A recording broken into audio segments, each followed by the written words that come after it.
Ces derniers mois, il y a quelque chose d'assez intriguant qui se passe en RDC.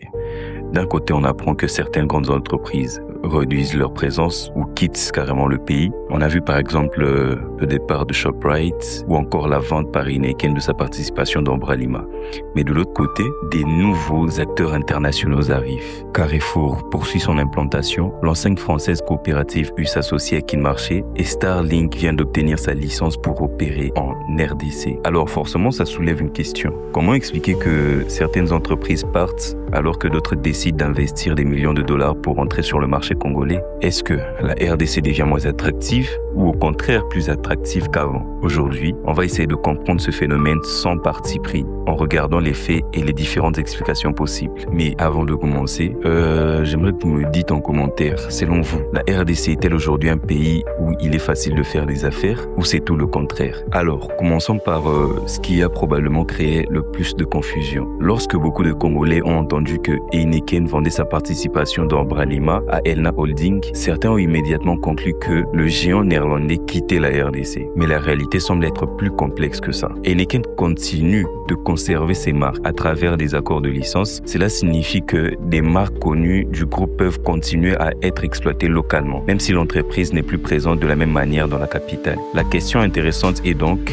pourquoi une multinationale comme Heineken choisirait-elle de rester présente commercialement tout en réduisant son engagement financier direct? Pour certains analystes, cela peut être une façon de limiter certains risques tout en continuant à profiter d'un marché qui reste important. Ce n'est pas forcément un signe de rejet du marché congolais, cela peut être aussi une décision stratégique liée à l'organisation globale du groupe. Et c'est justement ce qui rend ce sujet intéressant. Un départ apparent ne signifie pas toujours un abandon complet. Parlons maintenant de Shoprite. Lorsque l'enseigne sud-africaine est arrivée en RDC, beaucoup y voyaient le symbole d'une modernisation du commerce de détail. Pourtant, quelques années plus tard, l'entreprise a décidé de fermer ses activités dans le pays. Alors, qu'est-ce qui s'est passé? Plusieurs éléments sont souvent évoqués, du moins d'après mes recherches. D'abord, la logistique, acheminer des produits. Maintenir les stocks et garantir un approvisionnement régulier représente un défi considérable dans un pays comme la RDC. Ensuite, il y a la question du pouvoir d'achat. Même si Kinshasa compte une classe moyenne en croissance, une grande partie de la population reste très sensible au prix. Or, les grandes surfaces modernes ont souvent des coûts d'exploitation élevés qui se répercutent sur les prix finaux. Enfin, il y a les habitudes de consommation. Les marchés traditionnels, les commerces de proximité et les réseaux informels occupent encore une place très importante dans l'économie congolaise. Cela ne signifie pas que le modèle des grandes surfaces ne peut pas fonctionner, mais cela montre qu'il doit probablement être adapté aux réalités locales. Et c'est là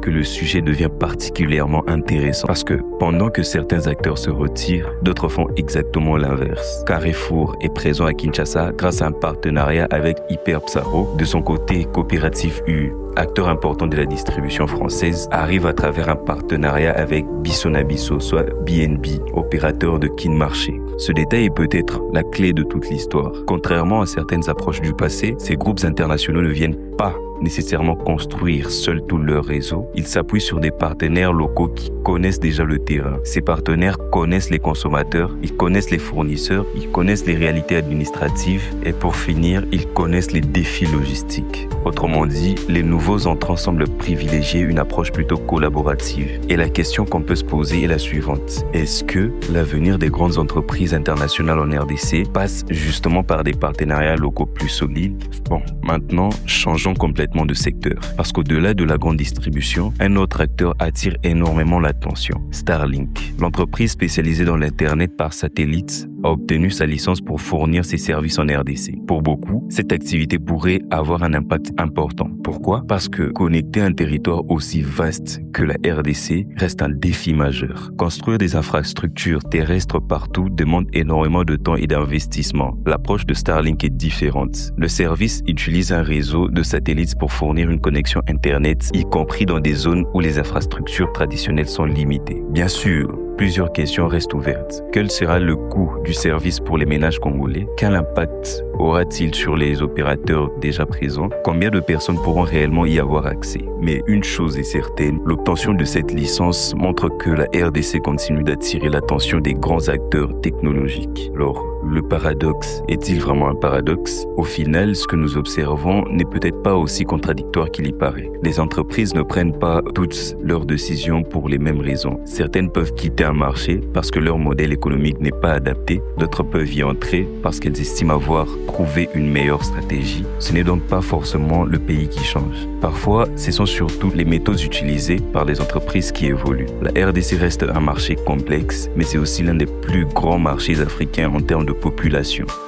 Avec une urbanisation croissante, une population jeune et une demande qui continue d'augmenter dans plusieurs secteurs, le potentiel reste considérable. Au final, la vraie question n'est donc peut-être pas de savoir pourquoi certaines entreprises partent, mais plutôt quelles sont celles qui réussiront à comprendre et à s'adapter aux réalités du marché congolais. Je trouve que ce que nous voyons aujourd'hui ressemble moins à une fuite des investisseurs qu'à une période de transition. Certaines entreprises revoient leur stratégie, d'autres testent des nouveaux modèles et des nouveaux acteurs tentent leur chance sur un marché qui reste à la fois difficile et plein d'opportunités. Les prochaines années nous diront quelle stratégie était la bonne, mais une chose est sûre, la RDC continue de susciter de l'intérêt des grandes entreprises internationales. Maintenant, c'est à vous de nous donner votre avis. Selon vous, l'arrivée de Carrefour, de Coopérative U et de Starlink est-elle une bonne nouvelle pour la RDC? Pensez-vous que davantage d'entreprises étrangères devraient investir dans le pays ou faudrait-il avant tout renforcer les entreprises locales? Dites-nous ce que vous en pensez dans les commentaires. Si cette analyse vous a plu, pensez à laisser un like, à partager la vidéo et à vous abonner à Nexusab pour ne manquer aucune de nos prochaines analyses sur l'économie, les entreprises et les grandes tendances qui façonnent l'avenir de la RDC. À très bientôt sur Nexusab.